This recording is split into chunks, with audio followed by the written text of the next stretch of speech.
ನಮ್ಮ ವಕೀಲರ ಸಂಘದ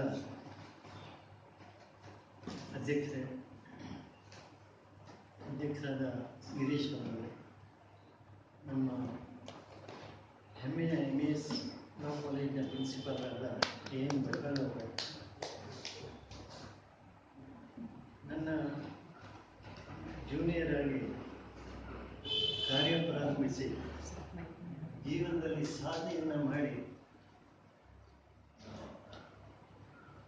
ಮೊನ್ನೆಯಷ್ಟೇ 3ನೇ ಹವ್ಯಕ ಮಹಾಸಮ್ಮೇಳನದಲ್ಲಿ ಸಾಧಕರ ಇದರಲ್ಲಿ ಗೌರವ ಪಡೆದಂಥ ಸದಸ್ಯರಿದ್ದಾರೆ.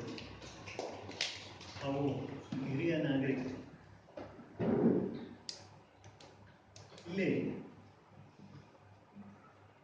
3 ಜನ ತಿಳಿದಂಥವರು, ಕಾಯ್ದೆಯಿಂದ ಬಲ್ಲದವರು ತಮ್ಮ ವಿಚಾರವನ್ನು ಸರಳವಾಗಿ ಹೇಳುತ್ತೆ. ನಮ್ಮ ಗೆಳೆಯರು ನನ್ನ ಪರಿಚಯ ಮಾಡಿಸ್ಬೇಕಾದ್ರೆ ಒಂದು ವಿಷಯ ಹೇಳಿದ್ರು, ಕಾನೂನು ಕಬ್ಬಿಣದ ಕಡಲೆ, ಅದನ್ನು ಜೀರ್ಣ ಮಾಡ್ಕೊಳ್ಳೋದು ಕಷ್ಟ ಅಂತ ಹೇಳುವಂಥ ಅಭಿಪ್ರಾಯ. ಅದು ಬರೀ ಕಬ್ಬಿಣದ ಕಡಲೆ ಒಂದೇ ಅಲ್ಲ, ಮಹಾಸಾಗರ. ಯಾಕೆಂತಂದರೆ ನಾನು ಈ 45 ವರ್ಷ ಪ್ರಾಕ್ಟೀಸ್ ಮಾಡಿದ್ರು ಸಹ ಅದನ್ನು ಪೂರ್ಣ ಅಧ್ಯಯನ ಮಾಡಲಿಕ್ಕೆ ನನ್ನ ಹತ್ರ ಆಗಲಿಲ್ಲ, ಅದು ಸಾಧ್ಯವೂ ಇಲ್ಲ. ಅದಕ್ಕಾಗಿ ಆ ಮಹಾಸಾಗರದಲ್ಲಿ ನಮಗೆ ಏನು ಬೇಕೋ ಅದನ್ನು ನಾವು ಪಡೆಯೋದ್ರ ಬಗ್ಗೆ ಪರಿಶ್ರಮ ಮಾಡುವುದು ಅಗದಿ ವಿಶಿಷ್ಟವಾದದ್ದು. ಅದು ಪ್ರಾಕ್ಟೀಸ್ ಅಂದರೆ ಸೀನಿಯಾರಿಟಿ ಬಂದಂಗೆ ಅದು ನಾವು ಕಂಡುಕೊಳ್ಬೋದು. ಇವತ್ತು ಆಯ್ಕೊಂಡಂಥ ವಿಷಯ ಉತ್ತಮವಾದಂಥ ವಿಷಯ. ನೀವೆಲ್ಲ ಹಿರಿಯ ನಾಗರಿಕರು, ಕಾನೂನನ್ನು ಬಲ್ಲವರು, ಕೆಲವು ಮಟ್ಟಿಗೆ ಬಲ್ಲವರು ಕಾನೂನು ಅಂದರೆ ಅಲ್ಲ. ಕಾನೂನನ್ನು ಮಾಡಿದ್ದೇನು, ಪೂರ್ವದಲ್ಲಿದ್ದಂಥ ಕೆಲವು ಈ ನಡಾವಳಿಗಳನ್ನು ಅದಕ್ಕೆ ಒಂದು ಸ್ವರೂಪವನ್ನು ಕೊಟ್ಟು ಕಾನೂನು ಅಂತ ಒಂದು ಇದರಲ್ಲಿ ಪದ್ಧತಿಯಾಗಿ ಎನೆಕ್ಟ್ಮೆಂಟ್ ಮಾಡೋರು. ಅದಕ್ಕೆ ನಾ ಏನು ಹೇಳೋದು, ಕಾನೂನನ್ನು ಅಗದಿ ಸರಳವಾಗಿ ನೀವು ತಿಳ್ಕೊಬೋದು, ಪ್ರತಿಯೊಬ್ಬರು ತಿಳ್ಕೊಬೋದು. ಇನ್ನೊಂದು ವಿಷಯ ಅಂತಂದರೆ, ಕಾನೂನಿನ ಅರಿವು ನಿಮ್ಗೆ ಈಗ ಆಲ್ರೆಡಿ ಉಂಟು, ಅದು ಇನ್ನೂ ಹೆಚ್ಚಿನ ಅರಿವು ಮಾಡಿಕೊಂಡಲ್ಲಿ ನ್ಯಾಯಾಲಯದಲ್ಲಿ ಈಗಾಗಲೇ ಪೆಂಡಿಂಗ್ ಕೇಸಸ್ ರಶ್ ಉಂಟು. ನೀವು ಕಾನೂನು ಅರಿವು ಮಾಡಿಕೊಂಡ್ರೆ ನ್ಯಾಯಾಲಯಕ್ಕೆ ಹೋಗುವುದನ್ನು ಸ್ವಲ್ಪ ಮಟ್ಟಿಗೆ ತಪ್ಪಿಸ್ಕೊಳ್ಬೋದು. ಯಾಕೆಂದರೆ ನಮ್ಮ ಅನುಭವದ ಮೇಲೆ ಇನ್ನೊಬ್ಬರಿಗೆ ನಾವು ದಾರಿದೀಪವಾಗಿ ನೀವು ನ್ಯಾಯಾಲಯಕ್ಕೆ ಹೋಗೋದು ಬೇಡ. ಯಾಕಂದರೆ ಈಗ ಆಲ್ರೆಡಿ ಹೇಳಿದ್ರು, ತಾವು ಸೀನಿಯರು, ಕೋರ್ಟ್ನಲ್ಲಿ ಎಷ್ಟು ಹೊತ್ತು ಅಂತ ಕಾಯಬೇಕು, ಎಷ್ಟು ವರ್ಷ ಕಾಯಬೇಕು, ನಾವು ರಿಸಲ್ಟನ್ನು ನಮ್ಮ ಜೀವಿತದ ಕಾಲದಲ್ಲೇ ನಾವು ಪಡ್ಕೊಳ್ತೇವೋ ಇಲ್ವೋ, ಇದೆಲ್ಲ ಸಂಶಯ ಬರೋದು ಸಹಜ. ಆದರೆ ಕಾನೂನಿನ ಅರಿವು ಇದ್ದರೆ ನನ್ನ ಅಭಿಪ್ರಾಯ ನ್ಯಾಯಾಲಯಕ್ಕೆ ಹೋಗೋದನ್ನು ಸ್ವಲ್ಪ ಮಟ್ಟಿಗೆ ತಪ್ಪಿಸ್ಲಿಕ್ಕೆ ಸಾಧ್ಯ ಉಂಟು ಅನ್ನುವಂಥ ಒಂದು ಅಭಿಪ್ರಾಯವನ್ನು ನಾನು ವ್ಯಕ್ತಪಡಿಸ್ಲಿಕ್ಕೆ ಇಚ್ಛೆಪಡ್ತೀನಿ.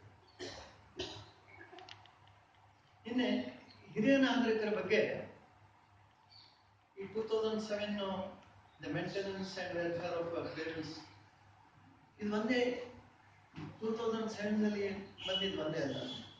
ಈವನ್ ಕಾನ್ಸ್ಟಿಟ್ಯೂಷನ್ ಮಾಡಬೇಕಾದ್ರೂ ಸಹ ಹಿರಿಯ ನಾಗರಿಕರ ಬಗ್ಗೆ ಆಲೋಚನೆ, ಕಾನ್ಸ್ಟಿಟ್ಯೂಷನ್ ಮಾಡುವವರು ಆಲೋಚನೆಯನ್ನು ಮಾಡ್ಕೊಂಡಿದ್ರು. ಯಾಕಂದರೆ ಅದು ಆರ್ಟಿಕಲ್ 14 ಅಂತ ನಿರ್ದಿಷ್ಟವಾಗಿ ಕಾಣಿಸಿದವರು. ಅಂದರೆ ಏನು, ಹಿರಿಯ ನಾಗರಿಕರು ಮೇಂಟೆನೆನ್ಸ್ ಒಂದೇ ಅಲ್ಲ, ಅಂದರೆ financially, economically and very dignified, ಗೌರವಯುತವಾಗಿ ಜೀವನ ನಡೆಸೋದ್ರ ಬಗ್ಗೆ ಅವಶ್ಯಕತೆ ಏನು, ಬರೀ ಜೀವನ ಮಾಡ್ಕೊಂಡು ಹೋಗೋದು ಅಲ್ಲೇ ಅಲ್ಲ. ಅದಕ್ಕೆ ಕಾಯ್ದೆಗಳಿಗೆ ಅದನ್ನೇ ಹೇಳ್ತಾರೋ ಏನು, economically, financially and in dignified manner. So ಬಾಕಿ ಎರಡು ನಮಗೆ ಪ್ರೊವೈಡ್ ಮಾಡ್ಬೋದು. ಬಟ್ ಆ ಡಿಗ್ನಿಫೈಡ್ ಇದನ್ನ ನಾವು ಹೇಗೆ ತಗೊಳ್ಬೇಕು, ಅದು ಭಾರಿ ಮುಖ್ಯವಾದಂಥ ಪ್ರಶ್ನೆ. ಸರಸ್ವತಿ ಅವರು ಹೇಳಿದ್ರು, ಹುಡುಗರು ಅಥವಾ ಯಾರೇ ಇದ್ರು ಹಿರಿಯ ನಾಗರಿಕೆ, ತಂದೆಗಾಗಲಿ ತಾಯಿಗಾಗಲಿ ನೆಗ್ಲೆಕ್ಟ್ ಮಾಡ್ತಾರೆ. ಆಗ ಇನ್ಸೆಕ್ಯೂರಿಟಿ ಫೀಲಿಂಗ್ ನೇಚರ್ಲಿ ಬರ್ತದೆ. ಅದಕ್ಕೆ ಕಾನ್ಸ್ಟಿಟ್ಯೂಷನ್ದಲ್ಲಿ ಸೆಕ್ಯೂರಿಟಿ ಹೇಳುವಂತಹ ಪ್ರಶ್ನೆಯನ್ನು ಅಲ್ಲ ಹಾಗೆ ಎತ್ತಿದ್ದಾರೆ. ಈಗೂ ಆ ಸೆಕ್ಯೂರಿಟಿ ಅಂದ್ರೆ ಈವನ್ CRPC, ಆಗಿನ CRPC, ಈಗ CRPC ಇಲ್ಲ. ಈಗ CRPC ಚೇಂಜ್ ಆಗಿದೆ, ಹೆಸರು ಮಾತ್ರ ಚೇಂಜ್ ಆಗಿದೆ. ಆ CRPC 125 ಈಗ ಹಾಲಿ ಇದ್ದಂತ 144 ಇದರಲ್ಲೂ ಸಹ ಮೇಂಟೆನೆನ್ಸ್ ಅಂದ್ರೆ ಈ ಸೀನಿಯರ್ ಸಿಟಿಜನ್ಸ್ ಆಕ್ಟ್ ಬರುವ ಮುಂಚೆನೆ ಇತ್ತು. ಆದ್ರೆ ಈ ಕಾಯ್ದೆಯನ್ನ ತರಲಿಕ್ಕೆ ಏನು ಕಾರಣ ಹೇಳುವಂತ ಪ್ರಶ್ನೆ ನಮ್ಮಲ್ಲಿ ಉದ್ಭವ ಆಗ್ತದೆ. ಈ ಕಾಯ್ದೆ ಬರ್ಲಿಕ್ಕೆ ಕಾರಣ ಅಂತಂದ್ರೆ ಇದು ಸಮರಿ ಟ್ರಯಲ್. ಸಮರಿ ಟ್ರಯಲ್ ಅಂತಂದ್ರೆ ಸಮರಿ ಟ್ರಯಲ್ ಇದರಲ್ಲಿ ವಕೀಲರ ರಿಪ್ರೆಸೆಂಟೇಷನ್ ಏನು ಇರುವುದಿಲ್ಲ. ಸ್ವತಃ ಕ್ಲೇಮೆಂಟ್ ಒಂದು ಅರ್ಜಿಯನ್ನ ಅಸಿಸ್ಟೆಂಟ್ ಕಮಿಷನರ್ ಮೂವ್ ಮಾಡುವುದು, ಪಾರ್ಟಿಯನ್ನು ಕರೀತ ಅಲ್ಲಿ ನೀವು ಬೇಕಾದ್ರೆ ಒಂದು ಅಸಿಸ್ಟೆನ್ಸ್ ಅಲ್ಲಿ ತಗೋಬಹುದು. ಯಾವುದು ಅದಕ್ಕೆ ಸಂಬಂಧಪಟ್ಟವರು ಒಬ್ರು ಇರ್ತಾರೆ. Within 30 days you can get the relief. ಅಂದ್ರೆ ಕೋರ್ಟಿಗೆ ಹೋಗ್ತಾರೆ ಅದರಲ್ಲಿ ಆಕ್ಟ್ ಅಲ್ಲಿ ಹೇಳ್ತಾರ the purpose for which it is enacted ಅಂದ್ರೆ ಅದ್ರ ಕರೆಕ್ಟ್ ಹೇಳಿದಾನ. ಅಂದ್ರೆ ಸಮರಿ ಟ್ರಯಲ್ ಯಾಕೆ ಮಾಡ್ತಿದ್ದಾರೆ, speedy disposal of the proceeding. ಅದು ಒಂದೇ ಕಾರಣಕ್ಕಾಗಿ ಈ ಕಾಯ್ದೆಯ ಪ್ರಯೋಜನ ನಿರ್ದಿಷ್ಟವಾಗಿ ಕಾಣಿಸಿದ್ದಾರೆ. ಇನ್ನೇ ಇದರಲ್ಲಿ ಮತ್ತೊಂದು ಪ್ರಶ್ನೆಯನ್ನ ನೀವು ಯಾರು ಎತ್ತಲಿಲ್ಲ. ಹುಡುಗರೇ ಇರುವುದಿಲ್ಲ, ಆಗ ಯಾರತ್ರ ನಾವು ಕ್ಲೇಮ್ ಮಾಡಿ, ಆಗ ರಿಲೇಟಿವ್ಸ್. ಈಗ ಸಪೋಸ್ ನನಗೆ ಪ್ರಾಪರ್ಟಿನೂ ಇರುವುದಿಲ್ಲ ನನ್ನ ಹೆಸರಿನಲ್ಲಿ, ನನ್ನ ಹತ್ರ ಪ್ರಾಪರ್ಟಿ ಇರುವುದು, ನಾನು ಅರ್ನ್ ಮಾಡ್ಲಿಕ್ಕೂ ನನ್ನ ಹತ್ರ ಸಾಧ್ಯ ಇಲ್ಲ. ಅಂತ ಸಂದರ್ಭದಲ್ಲಿ ಏನ್ ಮಾಡಬೇಕು ಅದನ್ನ ಇದರಲ್ಲಿ ಕ್ಲಿಯರ್ ಕಟ್ ಹೇಳ್ತಾನೆ. ಏನಂತ ಈ ಕಾಯ್ದೆ ಒಳಗೆ ಇವನ್ ಕ್ಲೋಸ್ ರಿಲೇಟಿವ್ಸ್ ಅವರು ನಮ್ಮನ್ನು ಮೇಂಟೈನ್ ಮಾಡ್ಲಿಕ್ಕೆ ಲೈಬಲ್ ಅಂದ್ರೆ ನಿರ್ದಿಷ್ಟವಾಗಿ ಕೆಲವೊಂದು ವೈಡ್ ಸ್ಕೋಪ್ ಕೊಟ್ಟು ಸ್ಪೀಡಿ ಡಿಸ್ಪೋಸಲ್ ಕೊಟ್ಟು ಈ ಕಾಯ್ದೆ ಅಂದ್ರೆ ಅವ್ರದ್ದು ಮೇನ್ ಇಂಟೆನ್ಷನ್ ಈ ಕಾಯ್ದೆಯನ್ನ ತರಲಿಕ್ಕೆ ಸೀನಿಯರ್ ಸಿಟಿಜನ್ ಅನ್ನ ಯಾವ ರೀತಿಯಿಂದ ಪ್ರೊಟೆಕ್ಟ್ ಮಾಡಬಹುದು ಅದು ಒಂದೇ ಉದ್ದೇಶಕ್ಕಾಗಿ. ಮತ್ತೆ ಅವರಿಗೆ ಸ್ಪೀಡಿ ಅಂದ್ರೆ ಅವ್ರದ್ದು ಆಲ್ರೆಡಿ 60 ವರ್ಷ ಮೇಲ್ಪಟ್ಟಿರ್ತಾರೆ, ಅವ್ರಿಗೆ ಸ್ಪೀಡಿ ಡಿಸ್ಪೋಸಲ್ ಇಮಿಡಿಯೇಟ್ ರಿಲೀಫ್ ಕೊಡ್ಲಿಲ್ಲ ಅಂತಂದ್ರೆ ರಿಲೀಫ್ ಅನ್ನು ಯಾವಾಗ ಪಡೆಯಬಹುದು, ಅದು ಒಂದೇ ಪ್ರಶ್ನೆಗಾಗಿ ಈ ಕಾಯ್ದೆಯನ್ನ ಇದು ಮಾಡಿ. ನಮ್ಮ ಸರಸ್ವತಿ ಆಗಿರೋ ಒಂದು ಕರೆಕ್ಟ್ ಆಗಿ ವಿಷಯ ಹೇಳಿದ್ರು. ಇದರಲ್ಲಿ ನಾನು 2 ಘಟನೆಯನ್ನ ತಮ್ಮ ಮುಂದೆ ಹೇಳಲಿಕ್ಕೆ ಇಚ್ಛೆಪಡ್ತೀನಿ. ನನ್ನ ಅನುಭವದಲ್ಲಿ ನಮ್ಮ ಆಸ್ತಿಯನ್ನ ನಾನು ಮಕ್ಕಳ ವಿರುದ್ಧ ನಾನು ಯಾವುದೇ ಒಂದು ವಿಷ ಬೀಜವನ್ನು ಬಿತ್ತುವ ಪ್ರಯತ್ನ ಅಲ್ಲ ಇದು. ಮಕ್ಕಳಿಗೆ ಯಾವಾಗಲೂ ನಮ್ಮ ನಂತರ ಮಕ್ಕಳಿಗೆ ಹೋಗ್ತದೆ 100%. ಅದ್ರ ಬಗ್ಗೆ ಹಿಂದೂ ಸಕ್ಸೆಷನ್ ಆಕ್ಟ್ ಅಂತ ಉಂಟು, ಸಪರೇಟ್ ಕಾಯ್ದೆ ಉಂಟು. ಅದ್ರ ಪ್ರಕಾರ ಕಾಯ್ದೆ ನೀರಿನ ಪ್ರಕಾರ ಅದು ಎಲ್ಲೆಲ್ಲ ಬರ್ಕೊಂಡು ಹೋಗ್ಬೇಕು. ಆದ್ರೆ ಒಬ್ರು ನನ್ನ ಹತ್ರ ಬಂದು ಈಗ ಒಂದು 20 ವರ್ಷ ಇದೆ ಕಂಡೈಂಟ್, ಆಗ ಅವರಿಗೆ ಐ ಥಿಂಕ್ 6/70 years. ಒಂದೇ ಮಗ ಅವರು ಒಂದು ಏನು ಹೇಳಿದ್ರು ನನ್ನ ಹತ್ರ, ನನ್ನ ಆಸ್ತಿ ಅವರಿಗೆ ಒಂದು 6-7 ಎಕರೆ ಭಾಗ ಇತ್ತು. 6-7 ಎಕರೆ ಭಾಗ ಇತ್ತು ಓನರ್. ನನ್ನ ಆಸ್ತಿಯನ್ನು ಅಷ್ಟು ನನ್ನ ಮಗನಿಗೆ ಬರ್ಕೊಟ್ಬಿಡ್ತೇನೆ ಅಂತ ತಾನಿಗೆ ಏನು ಇಟ್ಕೊಳ್ಳಿ ತನಗೆ ಏನು ಇಟ್ಕೊಳ್ಳೋದಿಲ್ಲ ಹೇಳುವಂತ ವಿಷಯವನ್ನು ಹೇಳ್ತಾರೆ. ಆಗ ಒಂದು ಪ್ರಶ್ನೆಯನ್ನು ನಾನು ಯಾವ ದೃಷ್ಟಿಯಿಂದ ನಾನು ಕೇಳಿದ್ನೋ ಏನೋ ಹೇಳ್ಬಿಟ್ಟರು. ನೀವು ಒಂದು ಕೆಲಸ ಮಾಡಿ, ನೀವು ನಿಮ್ಮ ಹೆಂಡತಿಗೆ ಏನ್ ಮಾಡಿದ್ರಿ? ನಿಮ್ಮ ಸಂಗಡ ಪಾರ್ಟ್ನರ್ ಆಗಿ ಬಂದಿದ್ದಾಳೆ. ನಿಮ್ಮ ಹೆಂಡತಿಗೆ ನಿಮ್ಮಿಂದ ಏನು ಸಲ್ಲಿಸ್ತೀರಿ? ನಿಮ್ಮ ನಂತರ ಅವನಿಗೆ ಯಾರು? ನನ್ನ ಒಂದೇ ಮಗ ಇದ್ದಾನೆ, ನೋಡ್ಕೊಳ್ತಾನೆ. ಇಲ್ಲ ಒಂದು ಕೆಲಸ ಮಾಡಿ, ನಿಮ್ಮ ಹೆಂಡತಿಗೆ ಏನಾದ್ರು ನಿಮ್ಮ ಹೆಂಡತಿಗೆ ಏನಾದ್ರು ಸ್ವಲ್ಪ ಇಟ್ಟುಬಿಡಿ. ಆಗ ಅವ್ರು ಒಂದು ಮಾತು ನನಗೆ ಹೇಳಿದ್ರು. ವಕೀಲ ತನಗೆ ತನ್ನ ಮಗನ ಮೇಲೆ ಅತಿ ವಿಶ್ವಾಸ ಉಂಟು ಅಂತ ಹೇಳಿದ್ರು. ಆಯ್ತು ಅಂದ್ರೆ ಒಂದು ತಿಂಗಳ ಬಿಟ್ಟು ಮತ್ತೆ ನನ್ನ ಹತ್ರ ಕರೆಕ್ಟ್ ಒಂದು ತಿಂಗಳ ಬಿಟ್ಟು ಮತ್ತೆ ನನ್ನ ಹತ್ರ ಬಂದಾಗ ಅವ್ರು ಏನ್ ಹೇಳಿದ್ರು, ವಕೀಲರೇ ಆಗ ನಿಮ್ಮ ಮಾತು ಅವ್ರು ಕೇಳಬೇಕು. ಈಗ ನನ್ನನ್ನು ಯಾವ ರೀತಿಯಿಂದ ನೀವು ರಕ್ಷಣೆ ಮಾಡ್ತೀರಿ? ಕಾರಣ ಏನು ಅಂತಂದ್ರೆ ವಿಧಿ ನಮ್ಮ ಕೈಲಿ. ಆ ಏಕೈಕ ಮಗ ಅಚಾನಕ್ ಆಗಿ ಸತ್ತೋದ. ನೋಡಿ, ವಿಧಿ ನಮ್ಮ ಕೈಲಿಲ್ಲ. ನಾ ಹೇಳಿದ್ದನ್ನ ಕೇಳಲಿಲ್ಲ. ನನ್ನ ಬಾಯಿಂದ ಹೇಗೆ ಬಂತೋ ಏನೋ ದೇವರೇ ಬಂತು. ನಾನು ಮತ್ತೇನು ಹೇಳಿಲ್ಲ. ನನಗೆ ಆಗ ಸೂಚನೆ ಕೊಟ್ಟಿದ್ರು, ನಿಮ್ಮ ಹೆಂಡತಿಗೆ ಏನಾದ್ರು ಇಟ್ಕೊಡು, ನೀವು ಗಂಡ ಹೆಂಡತಿ ಬಗ್ಗೆ ಏನಾದ್ರು ಇಟ್ಕೊಂಡು ಮುಂದಿನ ಜೀವನ ಇದೆ. ಅವ್ರು ಏನ್ ಮಾಡ್ಬಿಟ್ಟಿದ್ದಾರೆ, ತನ್ನ ಎಲ್ಲ ಆಸ್ತಿಯನ್ನು ತನ್ನ ಮಗನಿಗೆ ಬರ್ಬೇಕು ಅಷ್ಟು ಬಂತು. ಅವನು ತೀರೋದು. ಈಗ ವಾರಸ ಪ್ರಕಾರ, ಕಾಯ್ದೆ ಪ್ರಕಾರ ಯಾರಿಗೆ ಬಂತು? ಹೆಂಡತಿ ಬಂತು. ಹೆಂಡತಿ ಈ ಗಂಡ ಹೆಂಡತಿಯನ್ನು ಇಟ್ಕೊಳ್ಳುತ್ತೆ. ಆಗ ನೋಡಿ, ಈ ಕಾಯ್ದೆ ಆ ವೇಳೆಯಲ್ಲಿ ಇದ್ದದ್ದಿದ್ರೆ ನಾ ಬಚಾವ್ ಮಾಡಬಹುದಾಗಿತ್ತು. ನೋಡಿ ಎಂತ ದುರ್ಘಟನೆ ಇದು. ಮಗ ಹೋಗ್ತಾನೆ ಯಾರಿಗೂ ಗೊತ್ತಿತ್ತು. ಒಂದು ವಿಧಿ ಆಟ ಕರ್ಕೊಂಡು ನಡು. ಲಾಸ್ಟ್ ಅವರಿಗೆ ಕಾಂಪ್ರಮೈಸ್ ಮಾಡಿಸ್ಬೇಕು. ಕಾಂಪ್ರಮೈಸ್ ಮಾಡಿಸಿ ಕೆಲವು ಅಮೌಂಟ್ ಅನ್ನು ಕೊಟ್ಟು, ಅಂದ್ರೆ ರಾಜನಾಗಿ ಅವರ ಪರಿಸ್ಥಿತಿ ಅಂದ್ರೆ ಈ ಕಾಯ್ದೆಯ ಅವಶ್ಯಕತೆ ಎಷ್ಟು ಮಟ್ಟಿಗೆ ನಾವು ಓಡೋದು ನಿಮಗೆ ಹೇಳ್ತಾ ಇದ್ದೇನೆ. ಆಗ ಇದ್ದದ್ದಿದ್ರೆ ಆ ಕಾಗದ ಪತ್ರವನ್ನು ನಾವು ರದ್ದು ಮಾಡಬಹುದಾಗಿತ್ತು.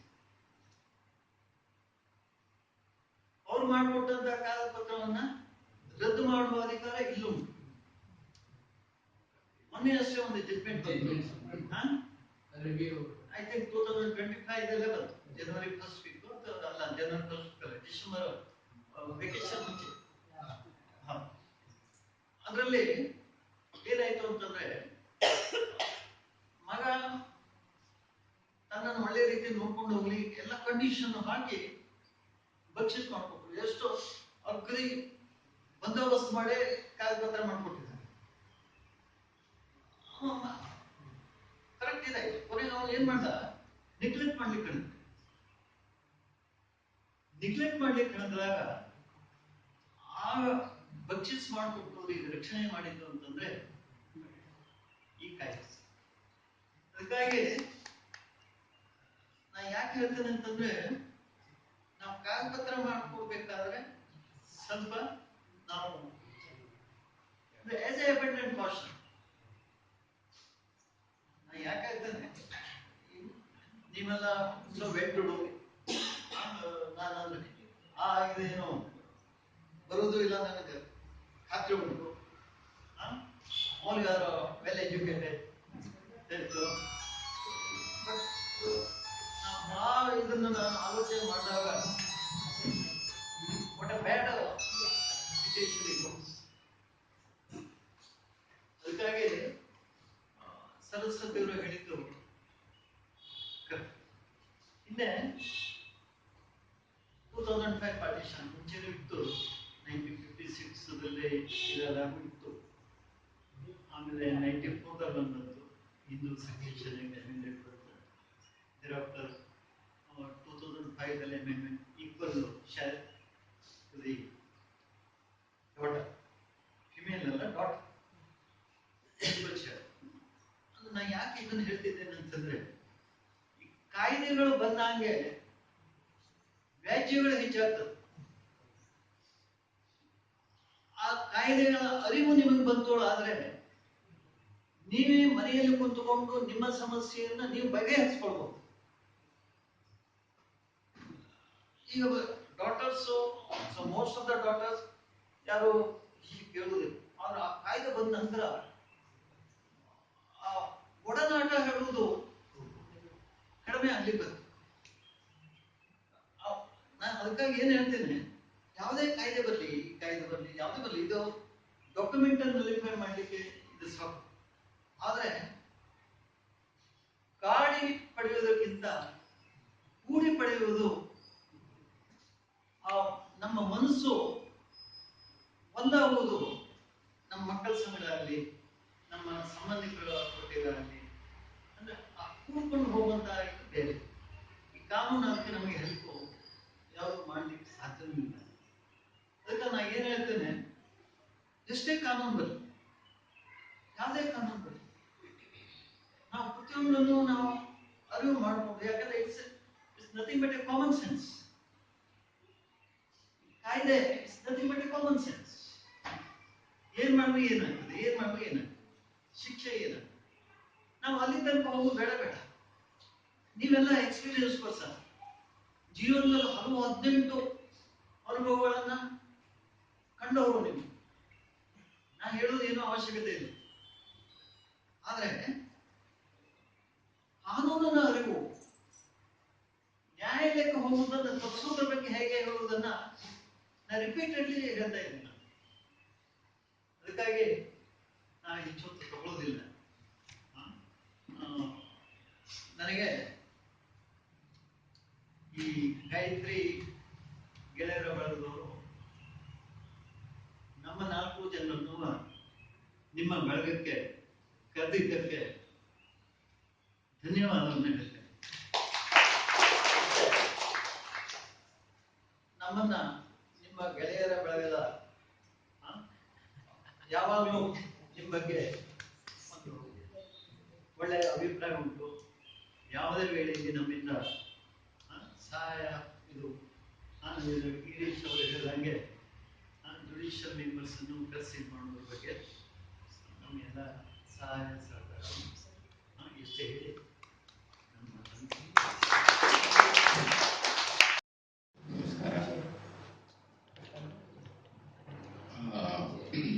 ಇವತ್ತಿನ ಕಾರ್ಯಕ್ರಮದಲ್ಲಿ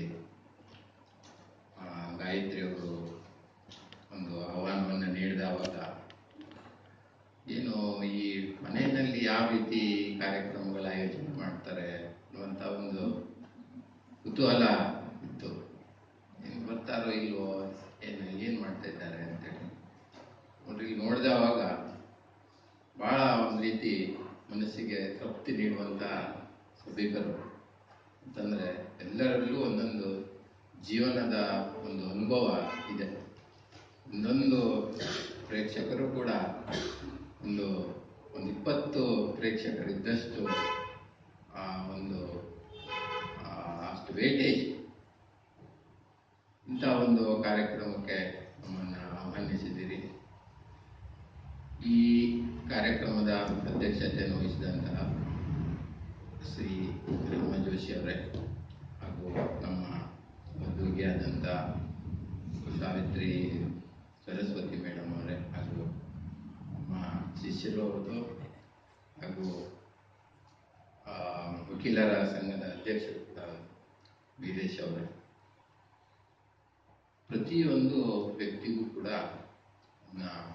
ಅವನ ಮೇಲೆ ತಂದೆ ತಾಯಿ ಋಣ, ಗುರುಗಳ ಋಣ ಆಗಿರ್ತದೋ ಅದೇ ರೀತಿ ಸಮಾಜದ ಮೇಲೂ ಕೂಡ ಋಣ ಇದ್ದಿರ್ತದೆ.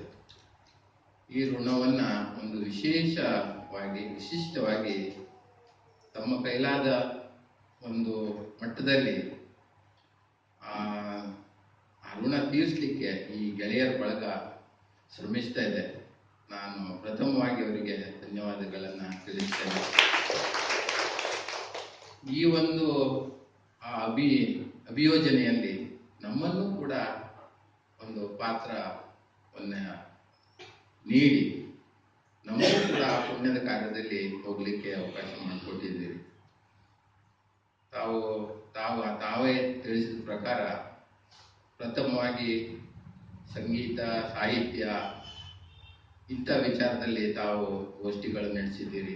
ಆ ಮೂಲಕ ಮಾನಸಿಕ ಸ್ವಾಸ್ಥ್ಯಕ್ಕೆ ನೀವು ಒತ್ತು ಕೊಟ್ರಿ. ಆಮೇಲೆ ಆರೋಗ್ಯದ ಬಗ್ಗೆ ಕೆಲವೊಂದಿಷ್ಟು ಗೋಷ್ಠಿಗಳು ಆಯೋಜನೆ ಆಗಿದೆ.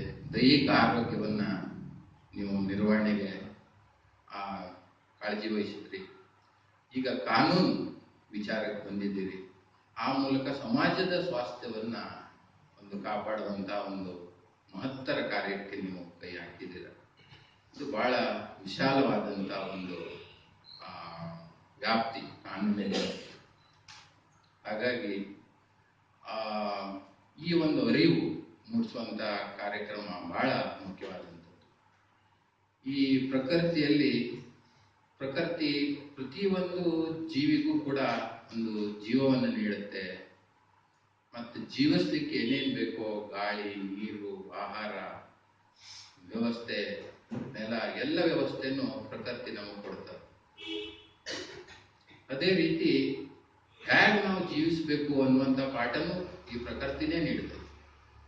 ಸೂರ್ಯ ಚಂದ್ರರು ಹೇಗೆ ನಿರಂತರವಾಗಿ ನಮ್ಮ ಕೆಲಸ ಕಾರ್ಯಗಳು ಎಷ್ಟು ಪಂಕ್ಚುವಲ್ ಆಗಿರಬೇಕು ಅನ್ನೋದಕ್ಕೆ ಸೂರ್ಯ ಚಂದ್ರರೇ ಉದಾಹರಣೆ. ಅವ್ರಿಗೆ ಯಾರು ಎಬ್ಬಿಸ್ಬೇಕು, ಟೈಮ್ ಹೇಳಬೇಕು ಅಂತೇಳಿಲ್ಲ. ಅವರ ಪರಿಭ್ರಮಣೆ ನಡೀತಾನೆ ಇರ್ತದೆ. ಪ್ರಾಣಿಗಳು ಏನು ಒಂದು ಪ್ರತಿಫಲವನ್ನು ನೀಡ್ತದೆ. ಅದು ಸಮುದ್ರ ಎಷ್ಟು ಶುಚಿತ್ವ, ಯಾವುದನ್ನೇ ತಾನು ಇಟ್ಕೊಳ್ಳಲ್ಲ. ಯಾವುದೇ ಕೆಟ್ಟದ್ದು ಬಂದರೂ ಹೊರಗೆ ಎಲ್ಲ ಒಂದು ಗಿಡಗಟ್ಟಿಗಳು ಹೇಗೆ ಫಲ ನೀಡ್ತದೆ, ಯಾವುದೇ ಒಂದು ಪ್ರತಿಫಲ ಇದೆ.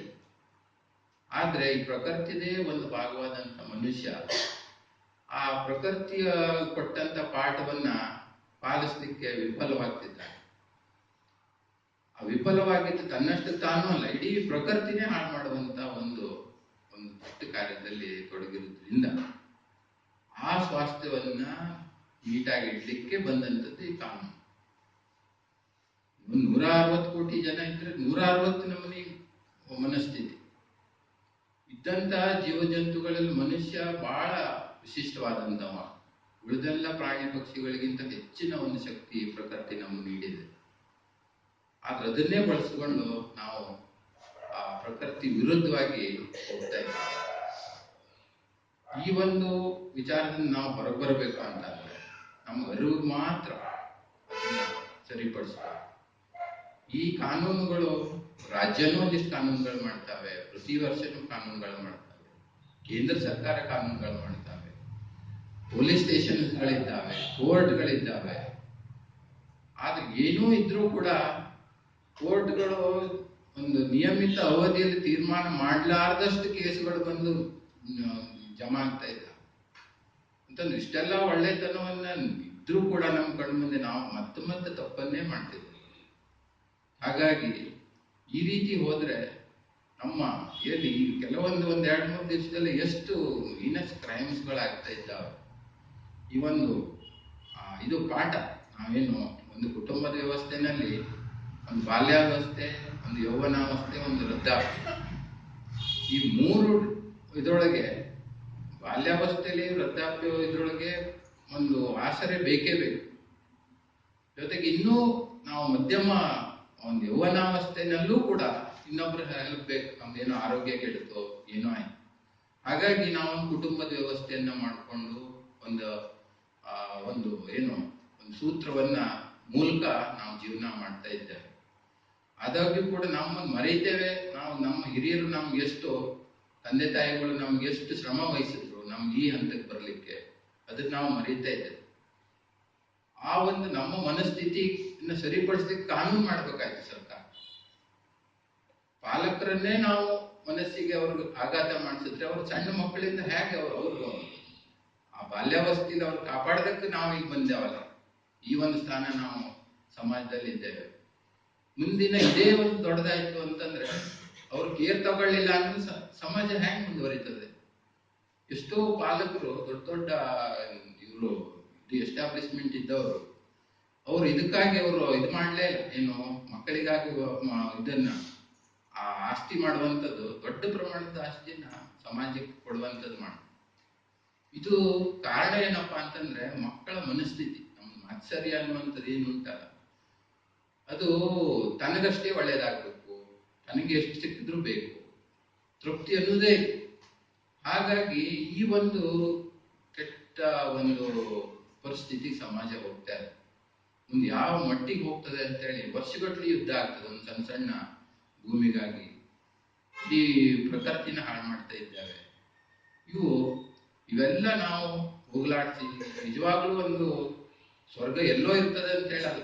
ಈ ನಮ್ಮ ವಾತಾವರಣವನ್ನೇ ನಾವು ಒಳ್ಳೇದಾಗಿ ಇಟ್ಕೊಂಡ್ರೆ ಇಲ್ಲೇ ನಾವು ಒಳ್ಳೇದನ್ನು ನೋಡ್ಬೋದು. ಅದರಿಂದ ಆ ಟೆನ್ಷನ್ ಇಂದ ಒಂದು ಏನು ವೈಮನಸ್ಸು, ಅದರಿಂದನೇ ಎಷ್ಟೋ ಆರೋಗ್ಯ ಏನು ಸ್ವಾಸ್ಥ್ಯ ಕೆಡ್ತಾ ಉಂಟು. ಇವೆಲ್ಲದಕ್ಕೂ ನಾವು ಬರೇ ಕೋರ್ಟ್ ಮಾಡಿದೆ, ಕಾನೂನನ್ನು ಮಾಡಿದೆ, ಸ್ಟೇಷನ್ ಮಾಡಿದೆ ಅಂತಂದ್ರೆ ಪರಿಹಾರ ಇಲ್ಲ. ಎಷ್ಟು ನೋಡ್ರಿ, ಎಷ್ಟು ಮೈನರ್ ಮೊದ್ಲೇ ಇದಾಕೊಂಡಿತ್ತು, ಏನು ಅವರಿಗೆ ಶಿಕ್ಷೆಯಿಂದ ಹೊರತುಪಡಿಸಿದ್ರು ಅಪ್ರಾಪ್ತರಿಗೆ. ಇವು ಡೆಲ್ಲಿಲಿ ಒಂದು ಪ್ರಕರಣ ಆಗಿದ್ದೆ, ಅದನ್ನ ಅವ್ರನ್ನು ಆ ಒಂದು ವ್ಯಾಪ್ತಿನಲ್ಲಿ ತರಬೇಕು, ಅವರ ನೇಚರ್ ಆಫ್ ಅಫೆನ್ಸ್ ಅಂತ. ಎಷ್ಟಾಗ್ಲಿ ಮತ್ತೆ ರಿಪೀಟ್ ಆಗ್ತದೆ. ಮೊನ್ನೆ ಹತ್ರ ಒಂದು ಇಲ್ಲಿ ಬೆಂಗಳೂರು ಅಂಡರ್ ಕನ್ಸ್ಟ್ರಕ್ಷನ್ ಅಲ್ಲಿ ಇದ್ರಲ್ಲಿ ನೋಡಿದ್ವಿ. ಆ ಮಗು, ಸಣ್ಣ ಮಗು, ಎಷ್ಟೋ ಒಂದು 5-6 ವರ್ಷದವಳು, ಏನೋ ಸಂಕ್ರಾಂತಿ ಹಬ್ಬ ಅಂತೇಳಿ ಎಲ್ಲ ಹೇಳ್ಕೊಳ್ತಾ ಇದ್ದಂತೆ, ಏನೋ ಸ್ವೀಟ್ ಮಾಡ್ರಿ ಅಂತಂತೆ ತಾಯಿ ಕನ್ಸ್ಟ್ರಕ್ಟ್ 3ನೇ-4ನೇ ಫ್ಲೋರಿಗೆ ಆ ಕಟ್ಟಿಗೆ ತರ್ಲಿಕ್ಕೆ ಹೋಗಿದ್ದಾಳೆ, ಸೆಂಟ್ರಿಂಗ್ ಕಟ್ಟಿಗೆ. ಅಷ್ಟ್ರೊಳಗೆ ಒಬ್ಬ ಅಲ್ಲೇ ಬಿಹಾರಿ ಒಬ್ಬ ಕೆಲಸ ಮಾಡ್ತಿದ್ದ, ಅದಕ್ಕೆ ಆ ಹುಡುಗಿನ ಜೊತೆಗೆ ಅನುಚಿತ ವರ್ತನೆ ಮಾಡಿದ್ದಾನೆ, ರೇಪ್ ಮಾಡಿದ್ದಾನೆ. ಅದನ್ನ ಹಾಸ್ಪಿಟ್ಲ್ ಒಯ್ಯೋದ್ರೊಳಗೆ ಆ ಮಗು ಡೆತ್. ಇಷ್ಟು ಹೀನಸ್ ಆಗಿ ನಾವು ಇನ್ನೂ ಎಷ್ಟು ಒಳ್ಳೆಯದನ್ನು ಹೇಳ್ಬೇಕು, ಇನ್ನು ಯಾವಾಗ ನಾವು ಸುಧಾರಿಸ್ತೇವೆ? ಇಷ್ಟು ಮನುಷ್ಯರನ್ನೇ ನಾವು ನಾಚಿಕೆ ಪಡುವಂತ ರೀತಿಯಲ್ಲಿ ನಾವು ನಮ್ಮ ಒಂದು ಪ್ರವೃತ್ತಿಯನ್ನ ಆಗ್ತಾ ಇದೆ. ಇದಕ್ಕೆಲ್ಲ ಒಂದೇ ಪರಿಹಾರ ಅಂತಂದ್ರೆ ಅರಿವನ್ನು ಮೂಡಿಸ್ಕೊಂಡು, ಅರಿವನ್ನ ಕೇಳಿ ನಾವು ಸುಮ್ಮನುಳಿದ್ರೆ ಆಗಲ್ಲ, ನಮ್ಮ ಜೀವನದಲ್ಲೂ ಅಳವಡಿಸ್ಕೊಳ್ಬೇಕು. ಆ ಮೂಲಕ ಮಾತ್ರ ನಾವು ನಮ್ಮ ಸಮಾಜವನ್ನ ಒಂದು ಶಾಂತಿಯುತವಾಗಿ ಇಡ್ಬೋದು. ನಾವು ಅದರಲ್ಲಿ ಬದುಕುವ ಸಂದರ್ಭದಲ್ಲೂ ಕೂಡ ನಮ್ಮ ಜೀವನವನ್ನು ದೇವರು ಕೊಟ್ಟಂತ ಆಯುಷ್ಯವನ್ನ ಒಂದು ಉತ್ತಮ ರೀತಿಯಲ್ಲಿ ನಿರ್ವಹಿಸಿಕೊಳ್ಬಹುದು. ಇವರು ರವೀಂದ್ರನಾಥ್ ಟಾಗೋರ್ ಅವರು ಬರೆದಂತ ಒಂದು ವಿಚಾರದಲ್ಲಿ ಅವರು ಬರದಲ್ಲಿ ಬರ್ತಾರೆ, ಒಮ್ಮೆ ಸೂರ್ಯ ಒಂದ್ ದಿವಸ ತಾನು ರಜೆ ತಗೊಳ್ಬೇಕು ಅಂತೇಳಿ ತೀರ್ಮಾನ ಮಾಡ್ತಾನೆ. ಪ್ರತಿ ದಿವಸನೂ ನಾನು ರುಟೀನ್ ಆಗಿ ಕೆಲಸ ಮಾಡ್ತಾ ಇದ್ದೇನೆ, ಒಂದ್ ದಿವಸ ಯಾರಾದ್ರೂ ರಜೆ ತಗೊಳ್ತೇನೆ, ಯಾರಾದ್ರೂ ಜವಾಬ್ದಾರಿ ವಹಿಸ್ಕೊಳ್ರಿ ಅಂತ ಎಲ್ಲ ಪರ್ವತಕ್ಕೆ ಕೇಳಿದಂತೆ. ಪರ್ವತ ಇಲ್ಲಪ್ಪ, ಅದು ನಿಮ್ಗೆ ಸಂಬಂಧಪಟ್ಟಿದ್ದು, ನಾ ಮಾಡೋದಿಲ್ಲ. ನದಿ ಕೇಳಿದಂತೆ, ಇಲ್ಲ ನಾನು ಸಾಧ್ಯ ಇಲ್ಲ, ಮನುಷ್ಯರಿಗೆ ಎಷ್ಟು ಮಾಡ್ರು ಅಷ್ಟೇ, ನೀನು ಏನ್ ಬೇಕಾದ್ರೂ ಮಾಡು. ಆ ಸಂದರ್ಭದಲ್ಲಿ ಒಂದು ದೀಪ ಹಣತೆ ಅದು ಬಂದ, ನಾನು ಬೆಳಕು ಕೊಡಬಲ್ಲೆ, ಆದ್ರೆ ನಿನ್ನಷ್ಟು ಬೆಳಕು ಕೊಡ್ಲಿಕ್ಕೆ ಸಾಧ್ಯತೆ ಇಲ್ಲ, ನನ್ನ ಕೈಲಾದಷ್ಟು ಬೆಳಕನ್ನ ನಾನು ನೀಡಬಲ್ಲೆ ಅಂತ ಹೇಳ್ತಂತೆ. ಹಾಗಾಗಿ ನಾವು ಸೂರ್ಯನ ಆಗ್ಲಿಕ್ಕಿಲ್ಲ, ಅದ್ರ ಆ ಜವಾಬ್ದಾರಿ ಹೊರಿಸುವಷ್ಟು ನಾವು ದೊಡ್ಡವರಾಗ್ಲಿಕ್ಕಿಲ್ಲ. ಆ ಹಣತೆಯಾಗಿ ನಮ್ಮ ಪರಿಸರಕ್ಕೆ ಆದಷ್ಟು ಬೆಳಕನ್ನು ಕೊಡ್ಲಿಕ್ಕೆ ಪ್ರಯತ್ನ ಮಾಡೋಣ. ಆ ನಿಟ್ಟಿನಲ್ಲಿ ಗೆಳೆಯರ ಬಳಗ ತಂದೆ ಒಂದು ವ್ಯಾಪ್ತಿಯಲ್ಲಿ ಒಂದಿಷ್ಟು ಜನರನ್ನ ಕರೆದು, ಒಂದಿಷ್ಟು ಜನರು ಆ ಒಂದು ವಿಚಾರವನ್ನು ತಿಳಿದು ಆ ವ್ಯವಸ್ಥೆಯನ್ನ ಸರಿಪಡಿಸ್ಕೊಂಡ್ರು ಅಂತಂದ್ರೆ ಒಂದು ಗ್ರಾಮನೇ ಸುಧಾರಿಸ್ತಾರೆ. ಅದನ್ನು ನೋಡಿ ಇನ್ನೊಬ್ರು ಸುಧಾರಿಸಬಹುದು. ಹಾಗಾಗಿ ನಿಮ್ಮ ಕಾರ್ಯಕ್ಕೆ ನಾನು ನಿಜವಾಗಲೂ ಮೆಚ್ಚುಗೆ ಇದೆ. ಈ ಕಾರ್ಯಕ್ಕೆ ಮುಂದುವರಿಸಿ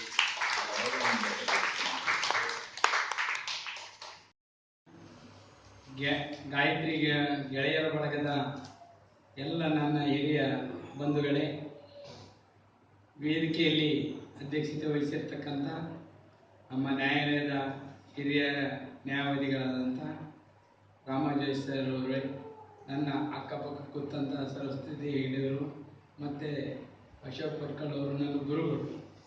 ಹಾಗಾಗಿ ಇಲ್ಲಿ ಮುಖ್ಯವಾಗಿ ನಿಮ್ಮನ್ನೆಲ್ಲ ನೋಡಿದಾಗ ನನಗೆ ಏಕಲವ್ಯನ ನೆನಪಾಗ್ತಾ ಇದೆ.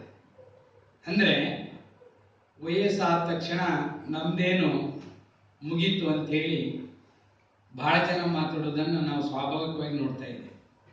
ಆದರೆ ವಯಸ್ಸಾದ್ಮೇಲೂ 4 ಜನ ಕರೆದು ವೇದಿಕೆಯಲ್ಲಿ ಕುಂದಿರಿಸಿ ವಿಚಾರ ವಿನಿಮಯ ಮಾಡ್ಕೊಳ್ಳೋದ್ರ ಜೊತೆಯಲ್ಲಿ ತಮ್ಮ ವಿಚಾರವನ್ನು ಮೇಲ್ಮೆಟ್ಟಕ್ಕೆ ತರೋದ್ರ ಜೊತೆಯಲ್ಲಿ ಅದರ ಜೊತೆಯಲ್ಲಿ ನಾನು ವಿಚಾರವನ್ನು ಪಡೆಯೋದ್ರ ಜೊತೆಯಲ್ಲಿ ನನ್ನಂಥ ಅನೇಕ ಜನರು ಸಹ ವಿಚಾರವಂತರಾಗಬೇಕು, ಅದರಿಂದ ಮಾನಸಿಕ ಹಿಂಸೆಯಿಂದ ಹೊರ ಬರಬೇಕು ಅಂಥೇಳಿ ಈ ಗಾಯತ್ರಿ ಗೆಳೆಯರ ಬಳಗ ಮಾಡ್ತಕ್ಕಂಥ ಈ ಕಾರ್ಯ ಇದೆ, ಇದು ಅತ್ಯಂತ ಶ್ಲಾಘನೀಯವಾದಂಥ, ಇದು ಸಾಮಾನ್ಯ ಕೆಲಸ ಅಲ್ಲ. ಯಾಕಂದರೆ ಒಂದು ಈ ಸ್ಟೇಜ್ ಇರುವುದೇ ಮೇಲ್ಗಡೆ. ನಾವು ಹೀಗೆ ಬರ್ಬೇಕಾದ್ರೆ ಮಾತಾಡ್ತಾ ಇದ್ವಿ, ಮೇಲ್ಗಡೆ ಇದೆ ಅಂತೆ ಹೆಂಗೆ ಹತ್ತದು ಅಂತೇಳಿ. ನಾವು ನಮ್ಮೊಳಗೆ ಅಂದರೆ ನಾನಲ್ಲ ಹತ್ತೋದು, ಅಂದರೆ ನಮ್ಮಲ್ಲೇ ಕಾಲು ನೋವು ಇದ್ದವರು. ಆದರೆ ಇಲ್ಲಿ ಬಂದ ಮೇಲೆ ಅವರಿಗೂ ಸಹ ಎಲ್ಲ ಕಾಲು ನೋವುಗಳು ಹೋದವು ಅಂತ. ಅಂದರೆ ನಮ್ಮ ಮನಸ್ಸಿನ ಪ್ರಭಾವ ಏನಿರ್ತದೆ, ಎಲ್ಲ ನೋವುಗಳನ್ನು, ಎಲ್ಲ ರೋಗಗಳನ್ನು, ಎಲ್ಲ ಆಚಾರ ವಿಚಾರಗಳನ್ನು ನಾಶ ಮಾಡ್ತದೆ ಅನ್ನೋದನ್ನು ನಾವು ನಿಮ್ಮನ್ನು ನೋಡಿದಾಗ ನಮಗೆ ಅರಿವಾಗಿದೆ ಅಂತೇಳಿ ನಾನು ಭಾವಿಸ್ತೀನಿ ಮುಖ್ಯವಾಗಿ. ಹಾಗಾಗಿ ಇಂಥ ವಿಚಾರ ಇದು ನಿರಂತರವಾಗಿ ಬೆಳಿಬೇಕಿದೆ. ಬೆಳೆದಾಗ ಮಾತ್ರ ಆ ದೀಪ ಎಲ್ಲ ಕಡೆ ಬೆಳಕನ್ನು ಕೊಟ್ಟು ಆ ಬೆಳಕಿನ ದೀಪದಿಂದ ಮತ್ತೊಂದು ಉದ್ಭವ ಆಗಿ ಭೂಮಿಯಲ್ಲಿ ಅದು ತನ್ನ ಪ್ರತಿಫಲವನ್ನು ಕೊಟ್ಟಾಗ ಮಾತ್ರ ಅದು ಇಲ್ಲಿ ಸಮಾಜದಲ್ಲಿ, ಪರಿಸರದಲ್ಲಿ ನೆಮ್ಮದಿಯನ್ನು ಸಾಧಿಸಲಿಕ್ಕೆ ಅವಕಾಶ ಇದೆ ಅನ್ನೋದನ್ನು ನಾವು ಕಂಡುಕೊಂಡಿದ್ದೀವಿ. ಹಾಗಾಗಿ ಅದರ ಜೊತೆಯಲ್ಲಿ ಈಗಾಗಲೇ ಒಂದು ಪ್ರಶ್ನೆಯನ್ನ ಎತ್ತಿದ್ದಾರೆ. ನಾವು ಹಿರಿಯ ನಾಗರಿಕರಿದ್ದೇವೆ, ಅನೇಕ ರೋಗಗಳಿಂದ, ವಯಸ್ಸುಗಳಿಂದ ನಾವು ಕೋರ್ಟು ಕಚೇರಿಯಲ್ಲಿ ಬಂದು ಸಮಯವನ್ನು ಕಳೆಯುವುದು ಬಹಳ ಕಷ್ಟ ಆಗಿದೆ ಅಂತ. ಆದರೆ ಸರ್ವೋಚ್ಚ ನ್ಯಾಯಾಲಯದ ಗೈಡ್ಲೈನ್ಸ್ಗಳೇ ಇದ್ದಾವೆ. ಯಾವುದೇ ನ್ಯಾಯಾಲಯದಲ್ಲಿ ಹಿರಿಯ ನಾಗರಿಕರು ಪ್ರಕರಣಗಳಿದ್ರೆ ಅದನ್ನು ಬೇಗ ಇತ್ಯರ್ಥಪಡಿಸಬೇಕು ಮತ್ತು ಅಂತ ಪ್ರಕರಣಗಳನ್ನ ನ್ಯಾಯಾಲಯದ ನ್ಯಾಯವಾದಿಗಳ ಮೂಲಕ ನ್ಯಾಯಾಧೀಶರ ಗಮನಕ್ಕೆ ತಂದು ಅದನ್ನು ಬೇಗ ವಿಲೇವಾರಿ ಮಾಡಬೇಕು ಅನ್ನೋ ಅವಕಾಶಗಳು ತಮಗಿದ್ದಾವೆ. ಅಂತ ಯಾರೇ ಹಿರಿಯ ನಾಗರಿಕರು ಇಲ್ಲಿ ಇದ್ರೆ ಅಥವಾ ನಿಮ್ಮ ಸ್ನೇಹಿತರು ಇದ್ರೆ ನಮ್ಮ ನ್ಯಾಯಾಲಯದಲ್ಲಿ ಅಂತ ಯಾವುದೇ ಪ್ರಕರಣ ಇದ್ರೆ ಅದನ್ನ ನಾನು ಅಧ್ಯಕ್ಷನಾತೆಯಿಂದ ನಮ್ಮ ಸಂಘದ ಪರವಾಗಿ ನ್ಯಾಯಾಧೀಶರ ಗಮನಕ್ಕೆ ತಂದು ಅಂತ ಪ್ರಕರಣಗಳನ್ನ ಬೇಗ ವಿಲೇವಾರಿ ಮಾಡಲಿಕ್ಕೆ ಚಿಂತನೆಯನ್ನ ಮಾಡ್ತೇವೆ ಅಂತೇಳಿ ಈ ಸಂದರ್ಭದಲ್ಲಿ ನಿಮಗೆ ನಾನು ವಿಶ್ವಾಸವನ್ನು ಕೊಡೋದ್ರ ಜೊತೆಯಲ್ಲಿ ಮುಖ್ಯವಾಗಿ ನಾನು ಇಲ್ಲಿ ಬಂದಾಗ ನನಗೆ ಫೋನ್ ಮಾಡಿ ಕೇಳಿದ್ರು ನಿಮ್ಮ ಪರಿಚಯ ಬೇಕು ಅಂತೇಳಿ. ನನಗೆ ಫಸ್ಟ್ ಈ ಕಾರ್ಯಕ್ರಮ ಬರಬೇಕು ಅಂದಾಗ ನನ್ನ ಪರಿಚಯ ಯಾಕಪ್ಪ ಇದು ಅನಿಸ್ತು. ಯಾಕಂದ್ರೆ ನೀವು ಇಷ್ಟು ವಯಸ್ಸಾಗಿ ಒಂದು ಗೆಳೆಯರ ಬಳಗ ಕಟ್ಟಿದ್ದೀರಿ, ನಾವು ಇಷ್ಟು ಯುವಕರಾಗಿ ಗೆಳೆಯರ ಬಳಗನ್ನ ಒಂದ್ ಹಂತದಲ್ಲಿ ಕಟ್ಟಿ ಬಂದೀವಿ. ನಾವು ವಿದ್ಯಾರ್ಥಿ ಚಳವಳಿಯಲ್ಲಿರುವಾಗ ಆದ್ರೆ ಉದ್ಯೋಗ ಮಾಡ್ಬೇಕಾದ್ರೆ ನಮ್ಗೆ ಅದೇ ಜೀವನ ಸಾಕಾಗಿಬಿಡ್ತದೆ. ಆದ್ರೆ ಇಲ್ಲಿ ಬಂದು ನೋಡಿದಾಗ ಅದು ಜೀವನ ಅಲ್ಲ, ಇದು ಜೀವನದ ಪಾಠ ಕಲಿಸ್ತಕ್ಕಂತ ಹಿರಿಯ ನಾಯಕರ ಗಾಯತ್ರಿ ಬಳಗ ವಿಚಾರವನ್ನ ನಾನು ಕಲಿಬೇಕು ಅಂತೇಳಿ ನನಗೂ ಸಹ ಅರಿವನ್ನ ಎಚ್ಚರಿಸಿಕೊಟ್ಟಂತ ನಿಮ್ಮೆಲ್ಲರಿಗೆ ಒಳ್ಳೆಯದಾಗ್ಲಿ ಅಂತೇಳಿ ಈ ಸಂದರ್ಭದಲ್ಲಿ ನಾನು ಹೇಳೋದ್ರ ಜೊತೆಯಲ್ಲಿ ಮತ್ತೆ ನಾನು ಈ ಸಂದರ್ಭದಲ್ಲಿ ನಿಮ್ಗೆ ವಿಶ್ವಾಸ ಕೊಡೋದೇನಂದ್ರೆ ನಮ್ಮ ನ್ಯಾಯಾಲಯದಲ್ಲಿ ಇರ್ತಕ್ಕಂತ 5 ನ್ಯಾಯಾಧೀಶರಲ್ಲಿ ಒಬ್ರು ಇವತ್ತು ಖಾಲಿ ಹುದ್ದೆ ಇದೆ. 4 ಜನ ನ್ಯಾಯಾಧೀಶರಿದ್ದಾರೆ. ನಿಮಗೆ ಯಾವುದೇ ಸಂದರ್ಭದಲ್ಲಿ ಯಾವುದೇ ಕಾರ್ಯಕ್ರಮ ಮಾಡ್ರಿ, ಅವರನ್ನ ತಮ್ಮ ಜೊತೆ ಬೆರೆಸ್ಲಿಕ್ಕೆ ನಾನು ಮುದ್ದಾಮಾಗಿ ಅವ್ರಿಗೆ ಕರೆಸ್ಲಿಕ್ಕೆ ಅವಕಾಶ ಮಾಡಿಕೊಡ್ತೇನೆ ಅಂತೇಳಿ ಈ ಸಂದರ್ಭದಲ್ಲಿ ನಿಮ್ಗೆಲ್ಲರೂ ಆಶಿಸಿ ನಾ ಹೆಚ್ಚಿಗೆ ಮಾತಾಡೋದಿಲ್ಲ. ನಿಮ್ನೆಲ್ಲ ನೋಡಿ ಮಾತು ಮೌನ ಆಗಿದೆ. ವಿಚಾರವನ್ನ ನಾನು ನಿಮ್ಮನ್ನು ನೋಡಿ ಹೆಚ್ಚೆಚ್ಚು ಕಲಿಬೇಕು ಅಂತೇಳಿ ಆಗಿದೆ. ನಿಮಗೆ ಮತ್ತೊಮ್ಮೆ ಶುಭ ಹಾರೈಸಿ ನಾನು ಅರ್ಥಕ್ಕಾಯ್ತು. ನಿರ್ಣಯ ಮತ್ತು ವಿಚಾರಗಳನ್ನ ಬಹಳ ತೀವ್ರಗತಿಯಲ್ಲಿ ನಿರ್ಣಯ ಕೊಡ್ತಾರೆ. ಅದರಿಂದ ಬಹಳ ಖುಷಿ ಆಯಿತು. ಯಾವುದು ಜೀವನ, ಯಾವುದು ಜೀವನವಲ್ಲ ಎಂಬುದನ್ನು ಸ್ಪಷ್ಟಪಡಿಸಿ ನಮ್ಮನ್ನು ಪ್ರೋತ್ಸಾಹಿಸಿದ್ದಾರೆ. ಅದಕ್ಕಾಗಿ ನಾನು ಅವರಿಗೆ ಅಭಿನಂದನೆ ಸಲ್ಲಿಸ್ತಾ ಇದ್ದೇನೆ. ರಾಮಾನುಜಿಯವರು ಉತ್ತಮ ಮಾತುಗಳನ್ನು ಆಡಿ